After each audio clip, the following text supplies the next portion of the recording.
Good morning, everybody. Tugudi ako. I will read the Gospel of today para sa celebration of the obligatory memorial of Birhen sa Regla on November 21.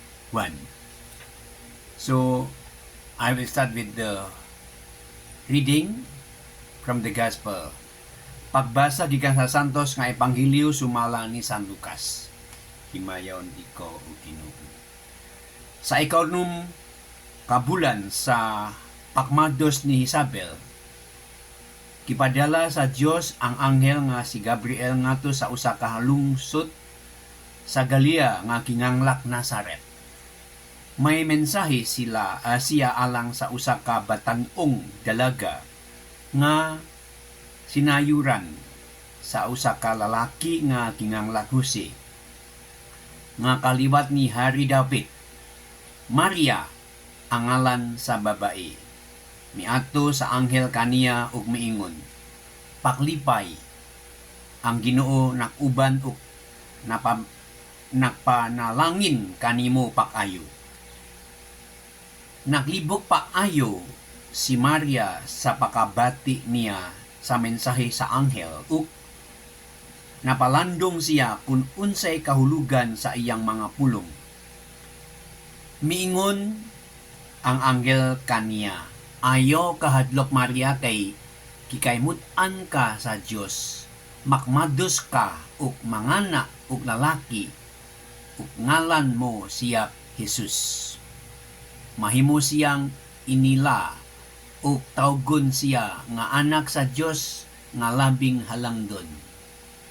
Ang Ginoo Dios maghimo kaniyang hari sama sa iyang katigulangan nga si David ug maghimo siyang hari sa mga kaliwat ni Jacob hangtod sa kahangturan ug dili gayot matapos ang iyang gingarian.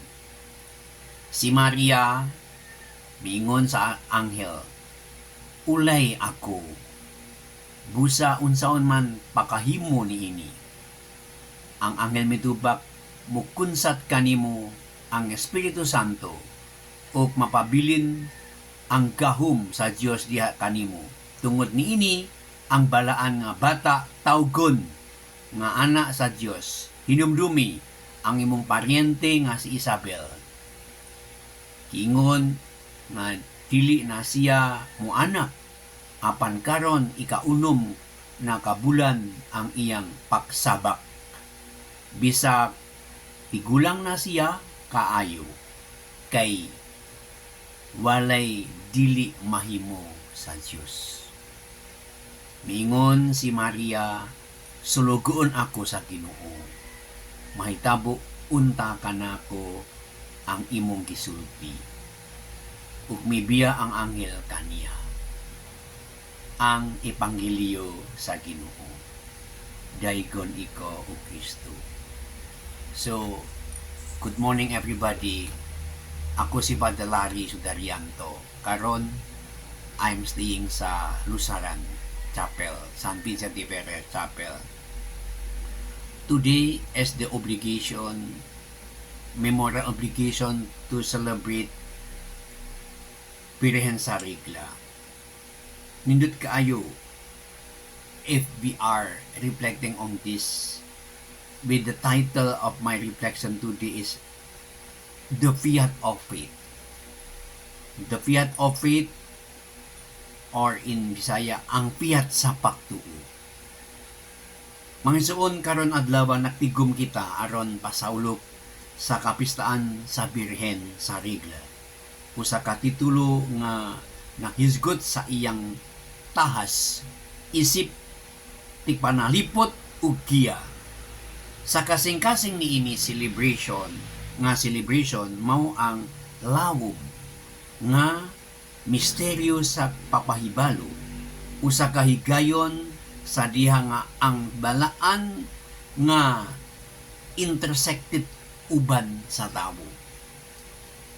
Sa pagbasa sa atong Ebanghelyo karon adlaw kining piyesta atong nagdungog ang papangumusta ni Anghel Gabriel kang Maria, mahimaya ka, puno sa grasya, ang Ginoo anaa kanimo. Maysuon kining yano apan talaksaon nga pagtumbaya naktiman sa sinugdanan sa usa ka panaw nga makapausap sa dagkan sa kaysayan sa tawo. Si Maria usa ka batan-on, no? Ordinaryo nga babae, gipili nga mahimong inahan sa Dios maisuon. Maisuon ang mensahe sa anghel, usa ka panalangin o usa ka hagit maisuon. Kini na kinahanglan ni Maria sa paktugyan sa iyang kaugalingon nga plano, no? O mga tinguha ngadto sa balaan kabubuton.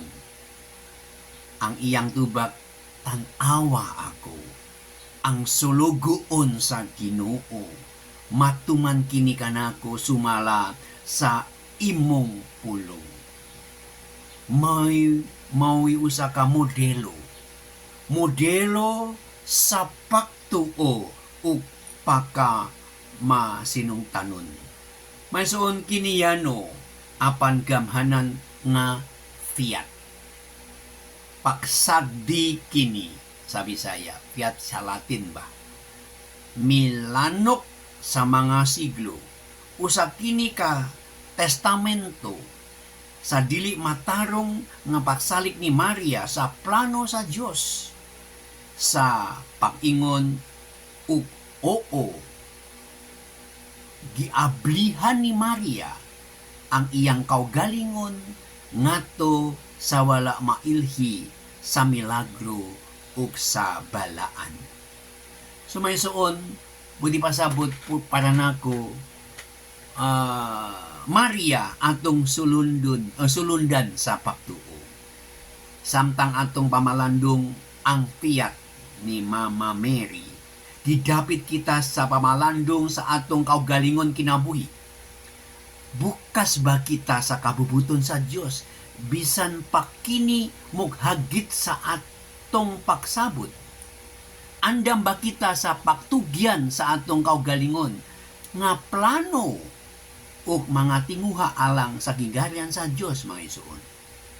Ang panik-ingnan ni Maria nagtudlo kanato nga ang tinuod nga pagtuo dili lamang intellectual nga pag-uyon, kon dili usa ka kinasing-kasing nga pagkakos sa gugma sa Dios.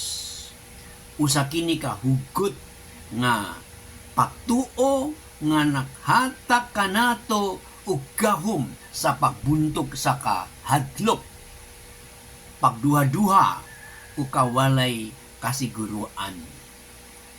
Ang ikaduha punto para sa akong pamalandong, para sa atong pamalandong karon mo ang Maria, among dangpanan o paglaom ang isuon.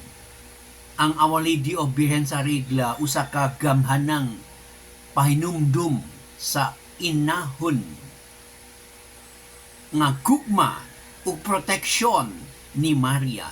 Siya usa ka dangpanan sa mga kikapoy, usa ka paklaom sa walay paklaom, usa ka tinugdan sa kahupayan sa mga panahon sa pagsulay. Maysuon sa atong pagsimba kaniya karon, atong pangayoon ang iyang pangalya, hinaot nga siya mugiya kanato sa atong espirituhanong panon, no? Panaw, manalipot kanato gikan sa kadaot o mutultul kanato ngato sa kinabuhing dayon. So for this, in this occasion, mga isuon, mag-amo kita alang si Mama Mary o Maria, inahan sa Dios, ug among inahan, midangop kami kanimo uban ang pagsalik ug paglaom. Pakampo alang kanamo aron kami kanunay nga bukas sa tingok sa Dios ug andam sa paktubak uban sa usa ka magyatangon nga piyat. Amen. Thank you for watching us. Bye-bye.